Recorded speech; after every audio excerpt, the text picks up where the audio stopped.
नमस्कार, मैं विष्णु शर्मा आप सभी का आपके ही अपने चैनल विष्णु एडीपी में हार्दिक स्वागत करता हूं।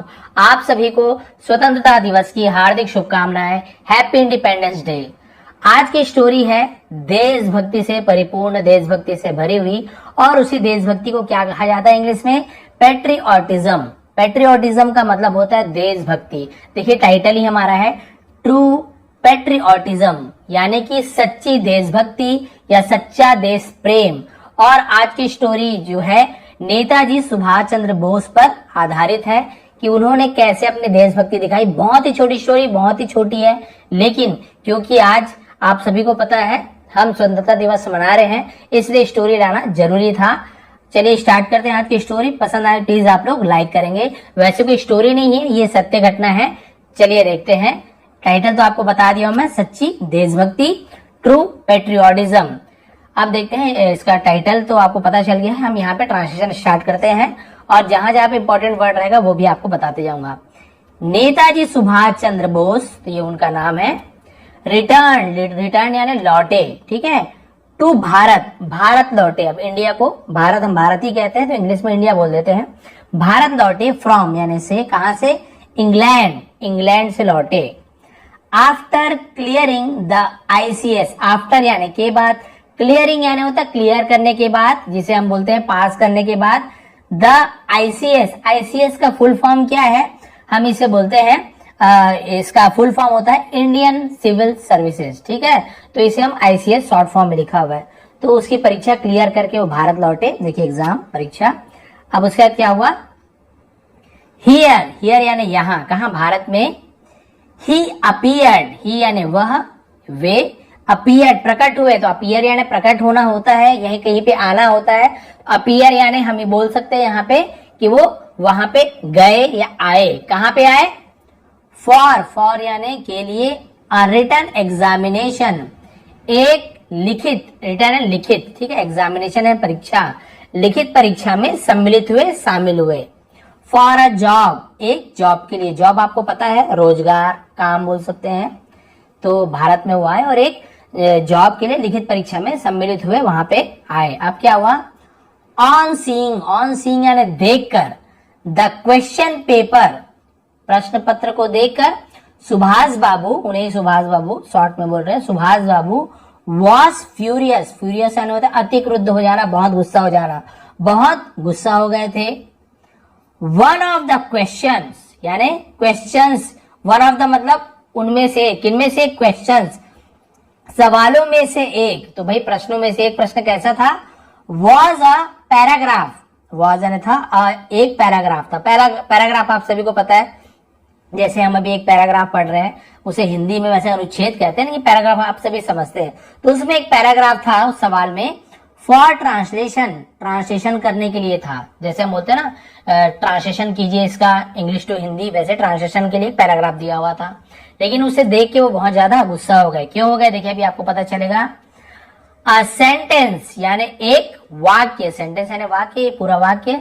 इन में द पैराग्राफ रीड, ठीक है। पैराग्राफ रीडिंग में जो एक सेंटेंस था, वाक्य था। क्या वाक्य था? देखिए, इंडियन सोल्जर्स, सोल्जर्स यानी सैनिक, तो इंडियन भारतीय सैनिक, आर यानी है, क्या है? जनरली यानी आमतौर पर, सामान्य तौर पर, डिसऑनेस्ट, डिसऑनेस्ट का मतलब होता है, हम इसे डिसऑनेस्ट कहेंगे, एस साइलेंट होता है, ऑनेस्ट नहीं पढ़ेंगे, ऑनेस्ट, ठीक है। डिसऑनेस्ट का मतलब होता है बेईमान। तो देखिए वहां पे क्या लिखा है पैराग्राफ, कि भारतीय सैनिक सामान्य तौर पर बेईमान है। देखिए कितनी बड़ी बात उसने लिख दी और कितनी गलत बात उसमें लिखा हुआ है, वो भी भारत के एग्जामिनेशन परीक्षा, क्योंकि वहां पे विदेशियों का राज रहता था। तो वहां पे ऐसा लिखा हुआ था कि भारतीय सैनिक सामान्य तौर पे, ज्यादातर हम बोल सकते हैं, वो बेईमान होते हैं, बेईमान है, ऐसे लिख दिया। सुभाष चंद्र बोस ने इस पैराग्राफ को पढ़ा, क्वेश्चन को पढ़ा। अब क्या हुआ? सुभाष बाबू इमीडिएटली, सुभाष चंद्र बोस जी इमीडिएटली यानी तुरंत, गॉट अप यानी खड़े हो जाना, उसे गॉट अप बोलते हैं, उठ खड़े हुए।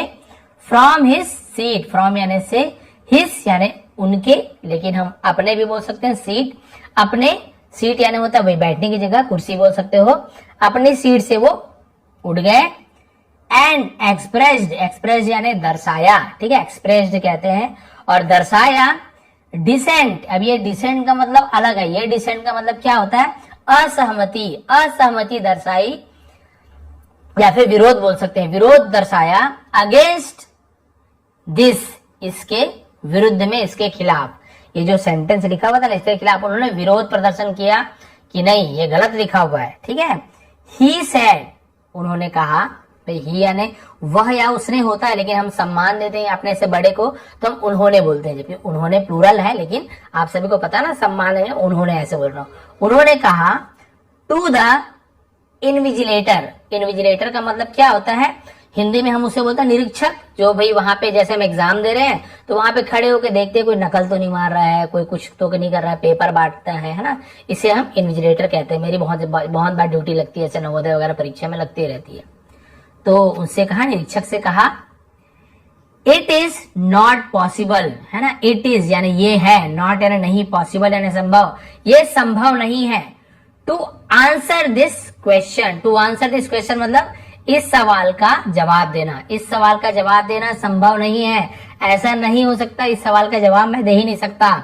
प्लीज कृपया delete it from the question paper, please कृपया डिलीट, डिलीट यानी होता है हटा दो, मिटा दो, ठीक है, हटा दो, इट यानी इसे, फ्रॉम यानी से, द क्वेश्चन पेपर, प्रश्न पत्र से इस सवाल को हटा दो, इसका जवाब दे ही नहीं सकते। द इन्विजिलेटर रिप्लाइड, निरीक्षक ने जवाब दिया, this question is very important, यह सवाल इज यानी है, वेरी यानी बहुत, इंपॉर्टेंट यानी महत्वपूर्ण, जरूरी, ये बहुत ही जरूरी सवाल है। हुएवर, हुएवर का मतलब होता है जो कोई भी, रिफ्यूजेस टू आंसर, रिफ्यूजेस यानी होता है जो कोई भी रिफ्यूज करता है, रिफ्यूज यानी क्या होता है, नकार देता है, मना कर देता है, टू आंसर यानी जवाब देना, दिस क्वेश्चन, है ना, यदि कोई इस सवाल का जवाब देने से मना करता है, will not be able, will not be तो विल फ्यूचर टेंस गागी गे, नॉट बी एबल यानी सक्षम नहीं होगा या नहीं दे पाएगा, to get the job, to get यानी पाना, ठीक है, या प्राप्त करना, द जॉब, जॉब यानी वही रोजगार या फिर काम को। तो भाई जो कोई भी सवाल का जवाब नहीं देगा या मना करता है, उसे वो जॉब पाने में असमर्थ रहेगा या उसे जॉब नहीं मिलेगी, सीधा सीधा उसने कह दिया। भाई जवाब नहीं दोगे तो कोई बात नहीं, आपको इसका मतलब आपको नौकरी नहीं मिलेगी, इसका जवाब तो आपको देना ही है, बाकी का दो चाहे मत दो। On hearing this, on hearing यानी ऐसा सुनकर, सुभाष बाबू रिप्लाइड एंग्रीली, सुभाष बाबू ने रिप्लाई जवाब दिया, एंग्रीली मतलब होता है गुस्से से, एंग्री गुस्सा, उसी से एंग्रीली यानी गुस्से से जवाब दिया। You can keep your job, you can तुम, कीप यानी रखना, कैन यानी सकना, तो यू कैन कीप यानी तुम रख सकते हो, योर जॉब अपने रोजगार को, अपने काम को, ठीक है, अपने जॉब को तुम रख सकते हो। I would rather die of hunger, ठीक है, आई वुड रेदर डाई तो मैं बल्कि मर जाऊंगा, ठीक है, मैं बल्कि मर जाऊंगा, हंगर यानी भूख से, है ना, मैं भूख से बल्कि मर जाऊंगा, इंस्टेड, इंस्टेड यानी के बजाय, of bearing such false allegations, of bearing, bearing यानी वहन करना फिर सहना, सच यानी ऐसे, फॉल्स यानी गलत, एलिगेशन का मतलब क्या होता है, आरोप, ऐसे गलत आरोप को सहन करने के बजाय मैं भूख से मरना पसंद करूंगा या फिर मैं बल्कि भूख से मर जाऊंगा। अगेंस्ट माई कंट्रीमैन, अगेंस्ट यानी विरुद्ध में, ठीक है, allegation against my countryman, countryman यानी होता है देशवासियों, ठीक है। तो भाई ये जो ऐसा गलत आरोप मेरे देशवासियों के खिलाफ, उसे सहने से अच्छा मैं बल्कि भूख से मर जाऊंगा।